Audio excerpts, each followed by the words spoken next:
बघा, सर्व स्पर्धा परीक्षेसाठी मॅथचं बेसिक आहे घातांक व घनमूळ, इंडायसेस अँड क्यूब रूट्स. त्याच्यामधलं आपल्याला आज बघायचं आहे घातांकाचे नियम, लॉज ऑफ इंडायसेस. सर्व स्पर्धा, ऑल कॉम्पिटिटिव्ह एक्झाम. तर बघा, पहिला फॉर्म्युला आहे एचा घातांक यम गुणिला एचा घातांक एन बरोबर एचा घातांक यम अधिक एन. आता हा कसा यूज करायचा बघा, हा ए, हा ए, हा एम, हा एन. एचा घातांक ए आहे इथं 3, एम आहे 5 आणि एन आहे 2. बरोबर आहे. मग हे जर सॉल्व केलं तर 5 आणि 2 किती होतात? 7. चला, पहिला formula clear. A raise to the power M into A raise to the power is equal to A raise to the power M plus N. दुसरा आहे एचा घातांक एम भागिले एचा घातांक एन बरोबर एचा घातांक एम वजा N. A raise to the power M divided by A raise to the power N is equal to A raise to the power M minus. याच्यावर एक्झाम्पल आहे ए हा एम हा एन.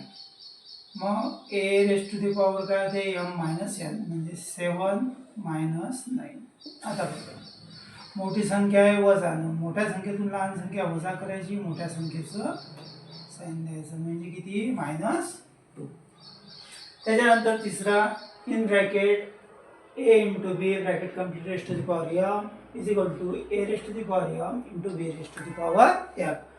कंसामध्ये ए गुणिला b कंस पूर्ण त्याचा घातांक M बरोबर एचा घातांक एम गुणिला बीचा घातांक एम. याच्यावर आधारित कुठलं गणित आहे आपलं? बघा, 7 नंबरचा. हा ए हा बी हा एम. काय होईल? 5चा घातांक 2 गुणिला 7चा घातांक 2. त्याच्यानंतर a raise to the power 0 is equal to 1 म्हणजे कुठल्याही संख्येचा घातांक जर 0 असेल तर त्याचं उत्तर काय येते? याच्यावर आधारित बघा, हे I raise to the power 0 हा ए, सॉरी हा ए हा 0, याचं उत्तर किती येते? 1. लक्षात ठेवा, 1 येते. त्याच्यानंतर बघा 5वं a raise to the power minus m is equal to 1 upon a raise to the power m म्हणजे मायनसचं प्लसमध्ये केलं. एचा घातांक वजा एम बरोबर 1 भागिला एचा घातांक एम. याच्यावर आधारित बघा 4 नंबरचं हा ए हा एम. तर काय होईल? 1 भागिला 5चा घातांक 3 अधिक 3 मायनसचा प्लस झाला, लक्ष असू द्या. त्याच्यानंतर 6वं in bracket a raise to the power m bracket complete raise to the power N is equal to A raise to the power M into n. कंसामध्ये एचा घातांक एम कंस पूर्ण त्याचा घातांक एन बरोबर एचा घातांक एम गुणिला एन. मग याच्यावर आधारित एक्झाम्पल आपलं बघा 3 नंबरचं दिसते. मग काय होईल? 3चा घातांक 4 गुणिला 5 हा ए हा एम हा एन.